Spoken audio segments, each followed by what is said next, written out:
Hey, what's going on, guys, and welcome back. So not even a couple weeks ago, about a week and a half ago, I discussed that the Cassette Beasts devs put out a new devlog that goes over the combat system within the game, and a lot of you guys basically said, I don't want to read that. Can you read it, Ed? And I'm like, why not?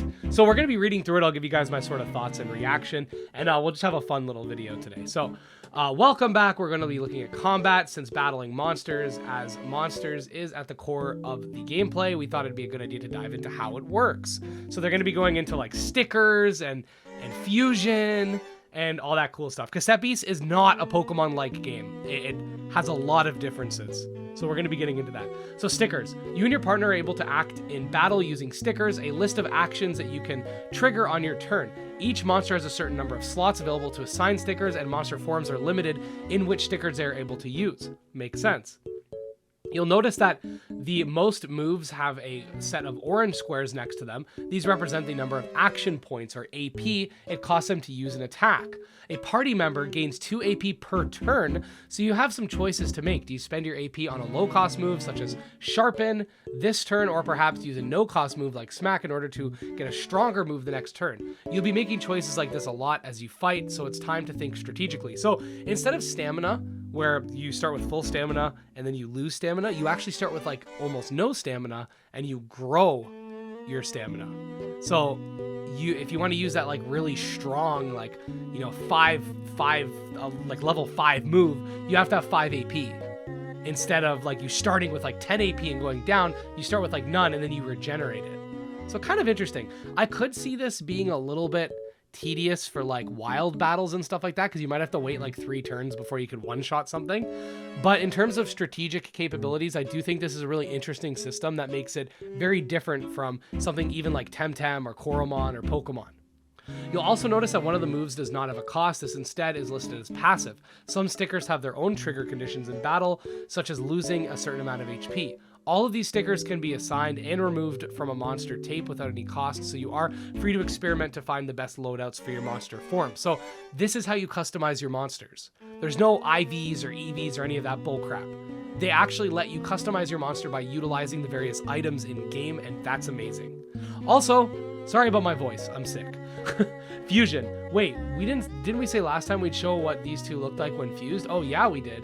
When you and your partner fuse in battle, you can combine into a powerful, unique fusion form. So here you see these two fuse together to become Bisloba. By the way, fusions are all done via an algorithm. So not just are you able to fuse these monsters, it's not like SMT where like if you fuse, I don't know, like a Jack Frost with something else, it'll become a different monster that you can also just happen to find in the wild. These are unique fusion combinations created through an algorithm. How does this affect your move list then? Well, you get both move pools at once. You get everything and you're dual typed. That's a lot of moves. Not only does it mean that you can activate any of the moves, but your passives will all still be available to trigger. You have very interesting and versatile fusion forms as a result of this. There's also a unique fusion power that allows you to, fusion power moves, all special moves that you can obtain when fused, but we'll talk about that another time. There's one more cool thing to mention when talking about stickers. You can get uncommon and rare variants. Let's have a look. Here we see the, you see how sharp edges is displayed with green text? That means it's uncommon and has a bonus effect that's listed on the move description. In this case, it heals 7% of the owner's HP when activated. There are a lot of different bonus effects, and they differ depending on the kind of move and its rarity. You might find yourself coming across some extra useful versions of these commonly found move stickers.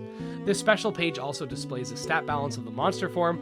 Palangolin is better at melee combat, which is no surprise. Oh, okay, we got a little preview for next time. Wow, that's a lot of moves with many different elemental types. I wonder how they'll all work. I guess you'll have to find out next time. When that next devlog comes out, we'll definitely cover it. I just thought this would be really fun to talk about. So I wanted to discuss this because Cassette Beasts, a lot of people are just saying it's a Pokemon clone. It's not. Like, it's so much not like Pokemon. Like, if it's a Pokemon clone, then Monster Sanctuary is a Pokemon clone. Like, it's as different from Pokemon as something like Monster Sanctuary. You have, okay, yes, you have 2-on-2 battles, but it uses an AP system, which is completely different from anything we've really seen before, especially in the indie scene. And then on top of that, you have mid-battle fusions, which completely change everything up. Every monster, by the way, is monotyped, but when they fuse, they become dual types. So it's another sort of interesting, unique mechanic. Instead of IVs and EVs, they actually have a system by which you could find these different stickers and stick them to your tape, which gives them various effects. Maybe you want to stack a bunch of passive effects on your monster and only have like one attacking move, or maybe you just want all attacking moves. It's up to you, and I think that's really cool. And that kind of gives me like SMT vibes, where you can like use an attack slot for a passive effect, so that's pretty cool. But yeah, like this game is really shaping up. I'm super excited about this. Not a lot of games I would just talk about a random Steam blog that they put out, but Cassette Beasts is kind of an exception for me, because I do think that this game is going to shake up the genre a lot. I mentioned this in Monster Tamer News already, but Cassette Beasts does actually have a confirmed release window, quote unquote. It's been confirmed that it's coming out in 2023. We don't know when. It could be winter, it could be summer, it could be spring, but we know it's coming out in 2023. So for me, that's like, okay, 2023 is really starting to give us like a good amount of games to look forward to. We have Evil Creo 2 if it doesn't get delayed again. We have Cassette Beasts. We have Power World. We have Tales of Tenerio. We got updates for various games. We don't know if Coromon Mobile is coming out this year, but it might come out next year. We've got a lot of stuff to look forward to. So if you guys are fans of monster taming games and you want to stay up to date, and like when Cassette Beasts comes out, trust me, if you're watching my channel right now for Temtem, there's gonna be tons of content like that for Cassette Beasts. So definitely subscribe to the channel if you're not already, because I put out new videos every single day, usually twice. You can also check out my Discord, my Twitter, and my Patreon, all links below. And I just wanted to say special thanks to the patrons. I really mean it, especially Jim Hamilton, Dro Ghost, Dark Persona, and Exodus. And with all that, we'll see you guys next time. Peace.